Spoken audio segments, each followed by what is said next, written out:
I'm Bob Hallmark in Longview today. I'm at the Longview Animal Care and Adoption Center. But more importantly, we're going to talk about springtime coming. Now, how does that factor in? Well, we all look forward to the winter going away and springtime replacing it. But springtime is also the time when animals do what they do and begin to repopulate. And that can be a problem with feral dogs and cats because without spaying and neutering, we could have literally a population explosion of strays and feral animals out there. And to talk a little bit about this, we're joined now by the center director, and this is Chris. Go ahead and state your name. Chris Kemper. Yeah. Animal Services Manager. I wanted to get you to do it for a change. Okay, happy to do it. Now, Chris, talk a little bit about this. It's not understating the fact that spay and neutering is important all across the country and here in East Texas because you have seen how these populations can explode, particularly during the coming months, right? Absolutely. Every year when we go into spring, the numbers of animals that are coming into animal shelters across the country tend to explode. And that creates all kinds of challenges in dealing with those animals. And sometimes that goes from 300 to 400 animals coming in a month, can jump up to 600 animals coming in a month when you have litters coming in like groups of 7, 8, 10 at a time. And it creates a strain on shelters and shelter workers all across the country as we try to find solutions for those animals and solutions for those homes. And even in a community where we're adopting 120, 140 animals a month, when you start to have overwhelming numbers of animals coming in, it becomes something that is hard to manage. And the solution always has been not to try to out-shelter the problem, because you can't out-shelter the problem of unwanted animals or pet overpopulation. The solution has to be a proactive approach where we have to invest in solutions that decrease the number of animals that need to come into the shelter. And the single best way to do that is spaying and neutering. All right. Now, we have a visual that will help illustrate this point.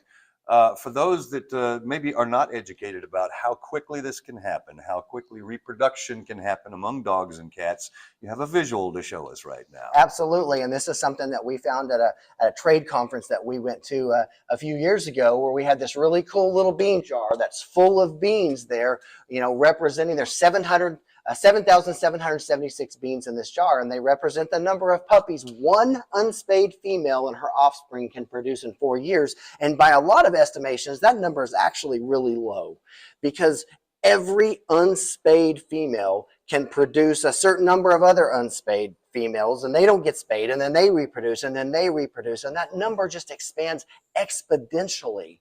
And it can all be stopped by spaying and neutering one animal.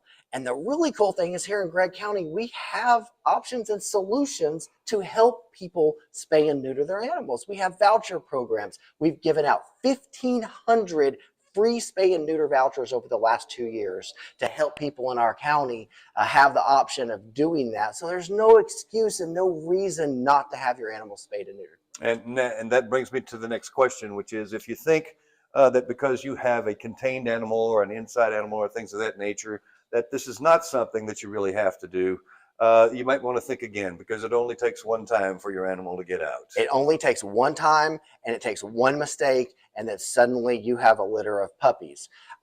You also have a lot of health benefits for your animals when you spay and neuter them. All studies show that spayed and neutered animals live longer, they're healthier, they're happier. They are less likely to mark. They're less likely to want to roam and to run away. An intact male can smell a female in season from miles and miles away, and they will do whatever they have to do to get there, and they will jump whatever height fence that you have. And just because you have a female in your backyard in season, and just because you have a 6-foot fence, doesn't mean other animals won't jump that fence to get to her. So there is no secure way. And in fact, we actually have an ordinance in Longview that requires, if you have a female in season, that she can't be left outside unattended. She has to be placed inside, and it's for that very reason. But once again, you can avoid all of that by a simple spay and neuter procedure that's very safe, it's healthy for the animal, and it helps stop this pet overpopulation problem that we have all across the country, but very specifically, one that we have in Gregg County, which is why we take in so many animals into our facility yearly. All right, Chris, thank you so much. I Absolutely. appreciate it. All right, so be smart, spay or neuter your animals. We'll have more on this story tonight on KLTV 7 News. For KLTV Web Extra, I'm Bob Hallmark.